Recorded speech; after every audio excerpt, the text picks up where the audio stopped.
जी तो अस्सलाम वालेकुम स्टूडेंट्स। हमने लास्ट लेक्चर में प्रोटीन्स डिटेल में डिस्कस कर लिया था, तो आज हम नेक्स्ट लेक्चर जो कि न्यूक्लिक एसिड है उसके बारे में डिस्कस करते हैं कि न्यूक्लिक एसिड क्या है और ये बनता कैसे, स्ट्रक्चर्स क्या है, फंक्शंस क्या है, तो सब कुछ हम डिटेल में डिस्कस करते हैं इंशाल्लाह। तो न्यूक्लिक एसिड को डीएनए और आरएनए भी कहा जाता है, ठीक है। तो nucleic acid first of all इसकी हम डिस्कवरी पे अगर बात करें, ये कैसे डिस्कवर हुआ है जी? Discovery of nucleic acid, F Miescher एक साइंटिस्ट था,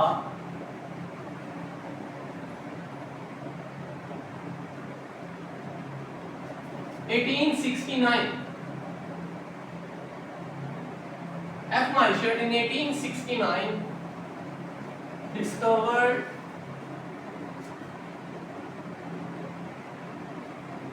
nucleic acid.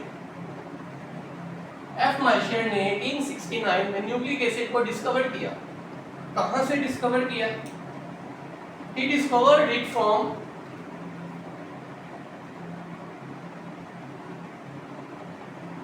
nuclei of pus cells। उसने न्यूक्लियाई ऑफ पस सेल से न्यूक्लिक एसिड डिस्कवर किया, ठीक हो गया। एफ माइशर ने 1869 में न्यूक्लिक एसिड डिस्कवर किया है। एक सवाल यहाँ पे आता है कि why it is named as nucleic acid, इसको न्यूक्लिक एसिड का नाम क्यों दिया गया है? तो ये हम देखते हैं। तो जो न्यूक्लियाई ऑफ पस सेल्स की अगर आप इसकी नेचर देखें तो इसकी नेचर एसिडिक है,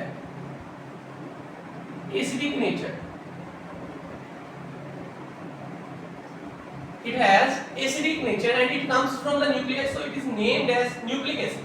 बात की समझ आ गई? इसलिए इस वाले क्वेश्चन का आंसर है कि जो इसकी नेचर है वो एसिडिक है और ये न्यूक्लियाई से डिस्कवर हुआ है, तो इस वजह से इसका नाम है जी न्यूक्लिक एसिड। तो ये तो हो गया जी डिस्कवरी। अगर हम केमिकली की बात करें कि ये केमिकली इसको क्या कहा जाएगा, तो हम देखते हैं।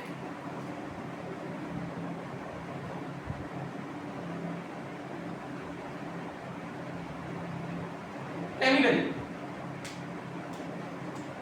एक साइंटिस्ट था पीए लेविन,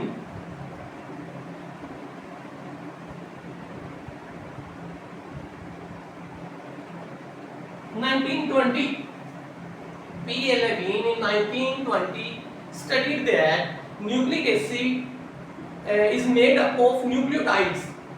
मतलब उसने कहा जी कि जो न्यूक्लिक एसिड है ये न्यूक्लियोटाइड्स से मिलकर बना है।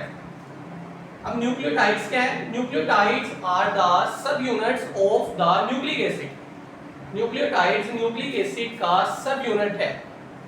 तो अब हम देखते हैं कि न्यूक्लियोटाइड क्या है, न्यूक्लियोटाइड कैसे बना है और इसमें क्या क्या चीजें शामिल है। तो हम न्यूक्लियोटाइड से देखते हैं। What is nucleotide?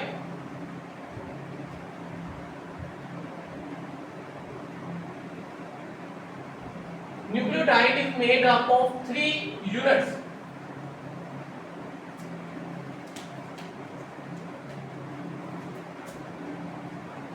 Pentose sugar,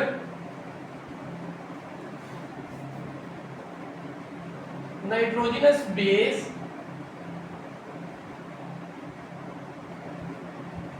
and phosphoric acid।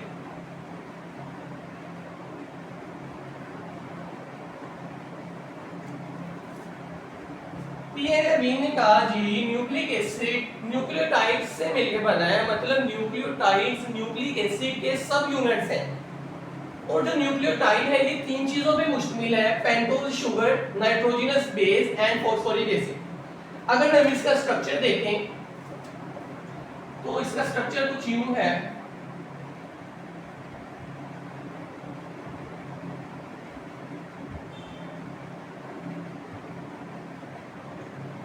Carbon number 1, carbon number 2, carbon number 3, carbon number 4 and carbon number 5। तो पेंटोज शुगर हमने कार्बोहाइड्रेट्स में भी देखा कि उसका स्ट्रक्चर क्या है, ये वही पेंटोज शुगर है।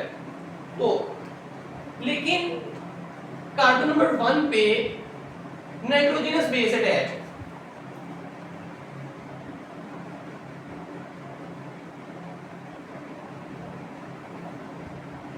कार्बन नंबर 1 पे नाइट्रोजनस बेस अटैच है और कार्बन नंबर 5 पे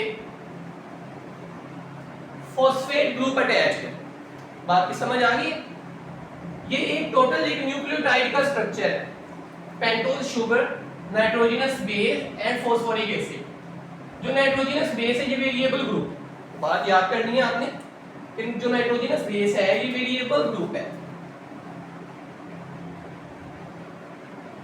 वेरिएबल ग्रुप है, मतलब कि ये मुख्तलिफ हो जाएगी, एडेनिन, गुआनिन, साइटोसिन, थायमिन, तो उनके नाम की वजह से ये चेंज हो जाएगा।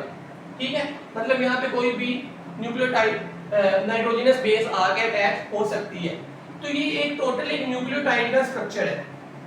ठीक है, यहाँ पे एक और बात समझने वाली है जो पेपर में पूछी जाती है कि what is nucleoside.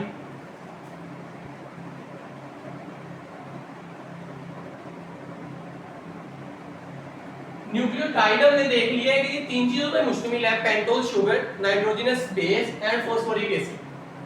Nitrogenous base carbon number 1 पे अटैच है और फॉस्फोरिक एसिड कार्बन नंबर 5 पे अटैच है। लेकिन न्यूक्लियोसाइड क्या है, हम इसका देख लेते हैं।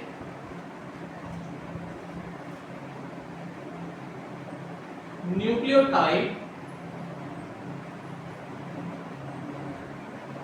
माइनस फॉस्फेट, ये इसकी डेफिनेशन है न्यूक्लियोसाइड के। अगर न्यूक्लियोटाइड में से फॉस्फेट निकाल दिया जाए तो वो न्यूक्लियोसाइड बन जाता है। न्यूक्लियोटाइड में मैंने कहा कि तीन चीजें हैं, और न्यूक्लियोसाइड में अगर फॉस्फेट निकाल दिया जाए तो बाकी न्यूक्लियोसाइड बच जाता है। तो ये न्यूक्लियोटाइड और न्यूक्लियोसाइड का स्ट्रक्चर है, आपने ज़हन नशीन कर लेना लाजमी। तो इसके बाद अभी न्यूक्लियोटाइड और न्यूक्लियोसाइड डिस्कस कर लिया। अभी दो मोस्ट इंपोर्टेंट चीजें डिस्कस करनी है, प्यूरीन्स और पाइरीमाइडीन्स क्या हैं। Purines are large ring structure and they are double ring, pyrimidines are small and single ring. ये याद रखना है आपने, ये डबल रिंग है, ये सिंगल रिंग है। इनकी एग्जांपल्स में एडेनिन, गुआनिन आ जाएगा, इनमें cytosine, thymine and uracil, uracil जो कि आरएनए में पाई जाती है वही आएगी, प्यूरीन्स और पाइरीमाइडीन्स।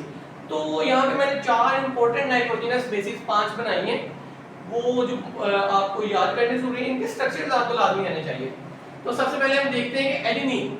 एडेनिन मैंने कहा है कि ये प्यूरीन्स है, ये लार्ज है, ये डबल रिंग है। ठीक है, यहाँ पे इसका NH2 ग्रुप है और यहाँ पे डबल बॉन्ड है, ये 1 2 3 और 4, क्योंकि इनकी वैलेंसी पूरी करनी है। तो ये डबल रिंग स्ट्रक्चर है, आपने इसको याद कर लेना है। इसी तरह साइटोसिन में यहाँ डबल बॉन्ड है, यहाँ पे NH2 ग्रुप है, यहाँ डबल बॉन्ड है। इसी तरह गुआनिन ये डबल रिंग स्ट्रक्चर है, यहाँ double bond double bond double bond double bond, C double bond हो, और यहाँ पे NH2 ग्रुप है, ये आपने एज इट इज याद कर लेना है। और यहाँ पे अगर हाई हम तो ये थायमिन है, तो इसमें भी डबल बॉन्ड है, यहाँ पे CH3 ग्रुप है, और ये यूरासिल है जो कि आरएनए में पाई जाती है, तो इसका भी सेम स्ट्रक्चर है। तो आपने इसको एज इट इज याद करना है, और ये मोस्ट इंपोर्टेंट ये पूछी जाती है एमटेट में भी और वैसे भी पेपर्स में। तो हमने प्यूरीन्स, पाइरीमाइडीन्स, एडेनिन, गुआनिन, साइटोसिन। अभी हम एटीपी का स्ट्रक्चर देख जी। तो यहाँ पे हमने एक और चीज देखनी है कि एटीपी का स्ट्रक्चर क्या है। एटीपी नाम में है कि एडिनोसिन ट्राइफॉस्फेट, मतलब यहाँ पे जो नाइट्रोजनस बेस होगी वो एडेनिन हो, स्ट्रक्चर वही है, pentose sugar, nitrogenous base and phosphoric acid. लेकिन नाइट्रोजनस पेंटोज शुगर के ऊपर नाइट्रोजनस बेस कौन सी है कि एडेनिन है। एडेनिन का स्ट्रक्चर हमने देखा जी, डबल रिंग स्ट्रक्चर है, कार्बन नंबर 1 पे अटैच्ड है एडेनिन। ठीक है, और फॉस्फेट, अगर हम फॉस्फेट निकाल दें तो ये क्या है कि ये न्यूक्लियोसाइड है, ये न्यूक्लियोसाइड है। अगर फॉस्फेट डाल दें तो ये न्यूक्लियोटाइड है। बात की समझ आ गई है। लेकिन यहाँ पे ट्राइफॉस्फेट है, ट्राइफॉस्फेट का मतलब है 3 फॉस्फेट अटैच है, तो जो ये बॉन्ड बनेगा ये फॉस्फेस्टर बॉन्ड होगा, और यहाँ पे एक फॉस्फेट ऐड है, यहाँ पे एक फॉस्फेट ऐड है, यहाँ पे एक फॉस्फेट ऐड है। मतलब यहाँ एक टोटल तो अगर हम देखें तो यहाँ पे POH था, और यहाँ से हाइड्रोक्सिल और H निकला है, यहाँ से भी हाइड्रोक्सिल और H निकला है, यहाँ से भी हाइड्रोक्सिल और H निकला है। तो ये फॉस्फो एनहाइड्रिड हाई एनर्जी बॉन्ड बन गए। तो यही पे हमने एटीपी का स्ट्रक्चर देखा है। हमने इससे पहले न्यूक्लिक एसिड, डीएनए, आरएनए हम नेक्स्ट लेक्चर में देखते हैं कि वो क्या, वो भी न्यूक्लियोटाइड्स ही हैं। तो हम उनको इंशाल्लाह नेक्स्ट लेक्चर में देखते हैं। चैनल को आपने सब्सक्राइब कर देना और लाइक कर देना। इंशाल्लाह हम नेक्स्ट लेक्चर में मिलते हैं।